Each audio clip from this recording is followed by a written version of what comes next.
VIP voice இன் police. இது police பொதுமக்கள் நல்லுறவுக்கான குரல். அனைவருக்கும் வாய்ஸ் இன் போலீஸ் உங்கள் விஐபியின் வணக்கங்கள். அப்புறம் தமிழ்நாடு முழுவதும் உள்ள அந்த காவலர் குடியிருப்பு அதனுடைய பராமரிப்பு குறித்து நமக்கு பல்வேறு புகார் சொல்லிகிட்டே இருக்காங்க. அது குறித்து நம்ம விசாரித்தோம். அதனுடைய அந்த தன்மையை உயர் அதிகாரிகளுக்கு தெரியப்படுத்த வேண்டிய ஒரு கடமை இருக்கிறது. அதாவது தமிழ்நாடு முழுவதும் அந்த போலீஸ் குவார்ட்டர்ஸ் இருக்குது. போலீஸ் குவார்ட்டர்ஸு ஒரு குறைஞ்சது 200 வீடு 300 வீடு. ஆனால் இப்போ அங்கே அந்த 1000 லைட்டு அங்கேலாம் 1046 வீடு. ஆனால் இந்த மாதிரி police quarters, Cochin house police quarters அப்படின்னு சொல்லி வச்சுருக்காங்க.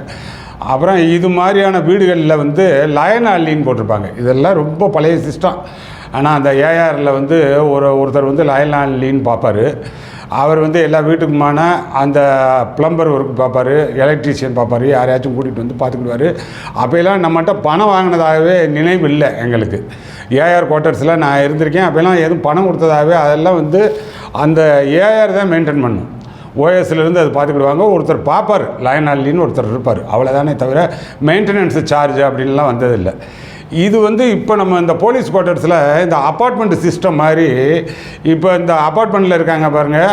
அதுகளில் அவங்க என்னதான் சொந்தமாக வீடு வாங்கிட்டாலும் அப்பார்ட்மெண்ட் மெயின்டெனன்ஸுக்குன்னு ஒரு பணம் வாங்குறாங்கல்ல, அது ஒரு ரெகுலராக அவங்களுக்கான ஒரு இன்கம் மாதிரி ஓடிக்கிட்டு இருக்கும். ஓன் ஹவுஸு இவங்களுக்கு இப்போ விற்றுருவாங்க. அப்புறம் அந்த மெயின்டெனன்ஸை அந்த பில்டரே தக்க வச்சுருப்பார். அவர் தக்க வச்சுக்கிட்டு அவர் ஒரு ஆஃபீஸ் போட்டுக்கிட்டு அதுக்கு ஒரு மெயின்டெனன்ஸ் காசு ஒரு 500 ரூபா அப்படின்னு சொல்லி போட்டு கார் பார்க்கிங்க அது இது சுத்தப்படுத்துகிறான் அப்படின்னு சொல்லி அதில் ஒரு காசு அடிப்பாங்க. அந்த சிஸ்டத்துக்கு இப்போ இந்த போலீஸ் வந்துருச்சு. இதில் என்னென்னா, முதல்ல நீங்கள் லயன் அள்ளி போட்டு ஃப்ரீயாக பார்த்துக்கிட்டு இருந்த வரைக்கும் எப்போயும் ஒன்றும் பிரச்சனை இல்லை.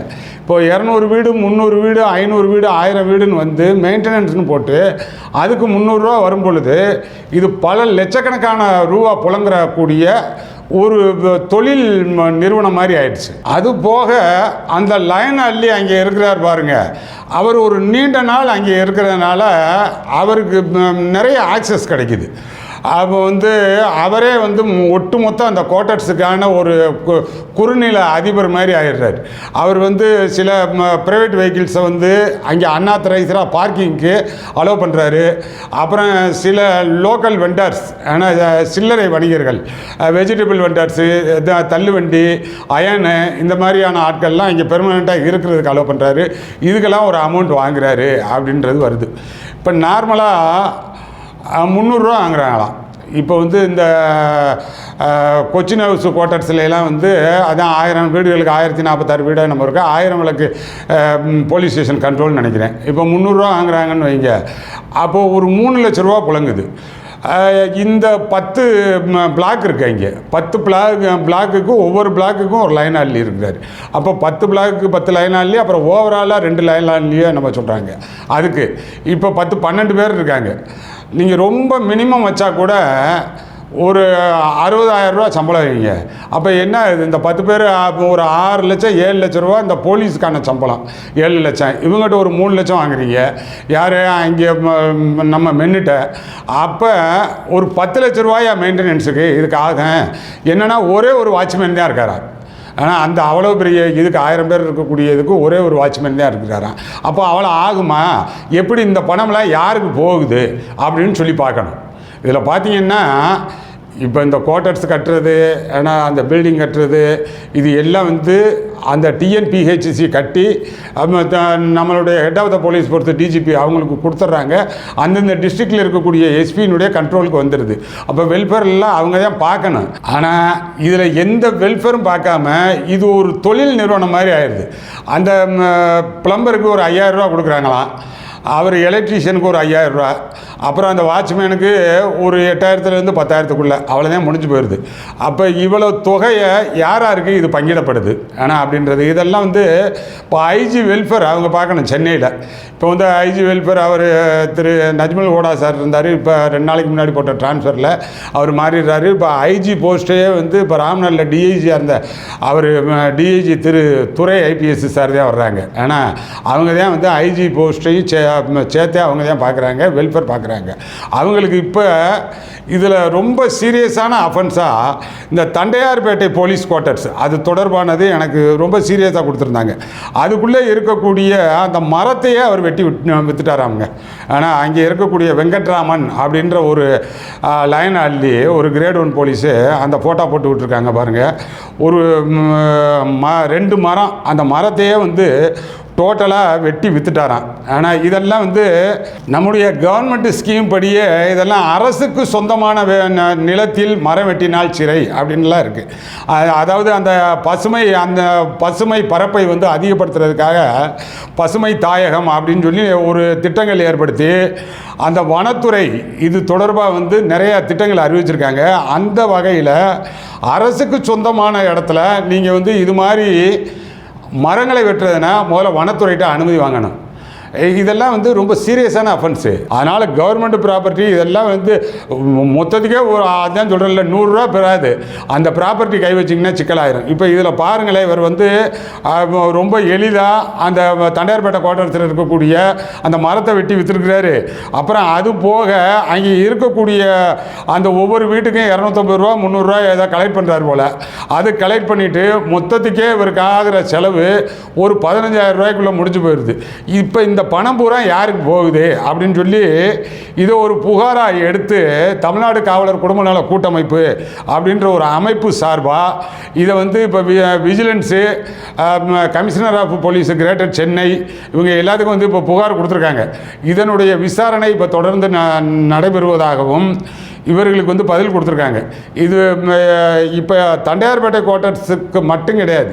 இது இவர்களை எனக்கு அனுப்புனதுனால உடனடியாக இதை நான் பகிர்தலுக்கு உட்படுத்துகிறேன்.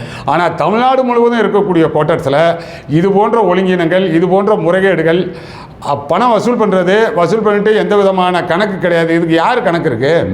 அவர் என்ன எல்லார் வீட்லேயும் வந்து இந்த கேபிள் டிவி வசூல் பண்ணுறது மாதிரி போய் வசூல் பண்ணுவார்? யார் கணக்கு கேட்பா? எந்த கணக்கு கேட்குறது இல்லை. அவர் அந்த ஏரியாவுக்கு அதிபதி மாரி ஆயிடுவார். இன்னும் சென்னை மாதிரியான இடங்கள்லாம் வந்து இது ரொம்ப அந்த அன்ஆத்தரைஸ்டு பார்க்கிங் இதெல்லாம் நீங்கள் அலோவ் பண்ணீங்கன்னு வைங்க, அது எல்லா குற்றச்செயல்களுக்குமே காரணமாயிரும். போலீஸ் குவார்ட்டர்ஸ்லேயே உள்ளே போய் வண்டியை நிறுத்தலாம் அப்படின்ற மாதிரி இருந்துச்சுன்னா அது நிறைய முன்னாடிலாம் வந்து லைனுடைய வெளியில் இருக்கக்கூடிய வண்டிலாம் தூக்கிட்டு போயிடுவாங்க. 2 வீலரு, சைக்கிள் இதெல்லாம் தூக்கிட்டு போயிடுவாங்க. யாரையும் கண்டுபிடிக்க முடியாது.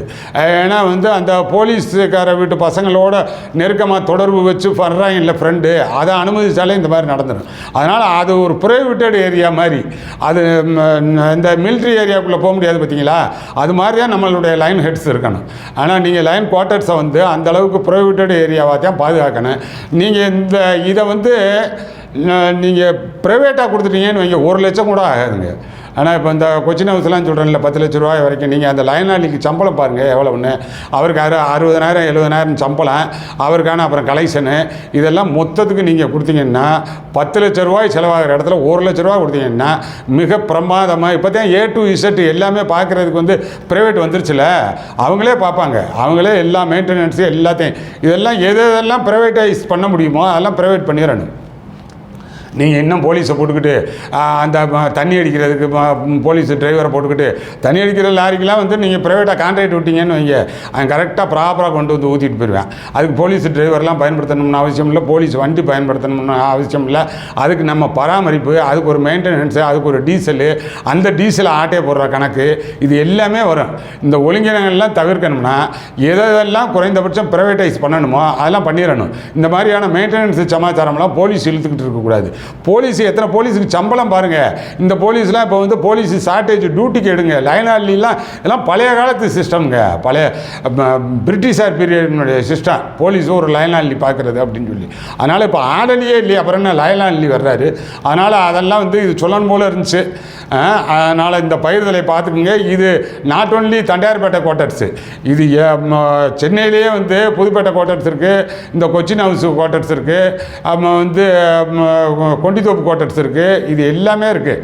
எல்லா குவார்ட்டர்ஸ்லையும் இது மாதிரியான முறைகேடுகள் நடந்து கொண்டிருப்பதாக தகவல் வருது. இது போக மாவட்டங்களில் இருக்கக்கூடிய குவார்ட்டர்ஸ்லையும் இது மாதிரி வசூல் பண்ணுறாங்க. அந்தந்த மாவட்டத்தில் இருக்கக்கூடிய அந்தந்த ஏரியாவில் இருக்கக்கூடிய லாண்ட் ஆர்டர் இன்ஸ்பெக்டர் அதுக்கு இன்சார்ஜ். நீங்கள் ஏன் பார்க்கணும், அதுக்கு அந்த பொறுப்பு பார்க்கணும். யாரோ ப்ரொவைட் பண்ணுங்கள், அவங்க அந்த மெயின்டெனன்ஸ் பார்ப்பாங்க. நீங்கள் போலீஸை விட்டீங்கன்னு வைங்க, அவர் இஷ்டத்துக்கு புகுந்து விளையாடுவார். அதனால் இந்த தகவல் பகிர்ந்துக்கணும் போல இருந்துச்சு. நம்ம சேனல் இன்னமும் சப்ஸ்கிரைப் பண்ணாமல் இருந்தால் சப்ஸ்கிரைப் பண்ணுங்கள். இது போன்ற தகவலை எனக்கு நிறையா இருந்துச்சுன்னா, முதல்ல காவல்துறைக்குள்ளே நடக்கக்கூடிய ஒழுங்கினங்களை களைதல் என்பது நம்மளுடைய முக்கியமான நோக்கமாக, பிரதான நோக்கமாக செயல்படுறான். அதனால் அந்த தகவலை பகிர்தலுக்கு உட்படுத்துங்க. நேரடியாக எனக்கு தகவல் கொடுத்து அதிகாரப்பூர்வமாக இது மாதிரியான ஃபோட்டோஸு செய்தியை ஆதாரப்பூர்வமாக கொடுத்தீங்கன்னா உடனடியாக நம்ம செய்தியாக கொண்டு வருவோம். அது தொடர்பாக இப்போ இந்த பதிவை நம்மளுடைய புதியதாக பொறுப்பேற்கக்கூடிய டிஐஜி வெல்ஃபேர் அவங்களுக்கு டேக் பண்ணி அனுப்புகிறோம். டிஜிபிக்கு டேக் பண்ணுறோம். எல்லாருக்கும் இது போலீஸினுடைய உயர் அதிகாரிகளுக்கு டேக் பண்ணி அனுப்புகிறோம். அதனால் உடனடி நல்ல நடவடிக்கை எதிர்பார்ப்போம். அடுத்தடுத்த நல்ல பதிவுகளில் சந்திப்போம். வணக்கம்.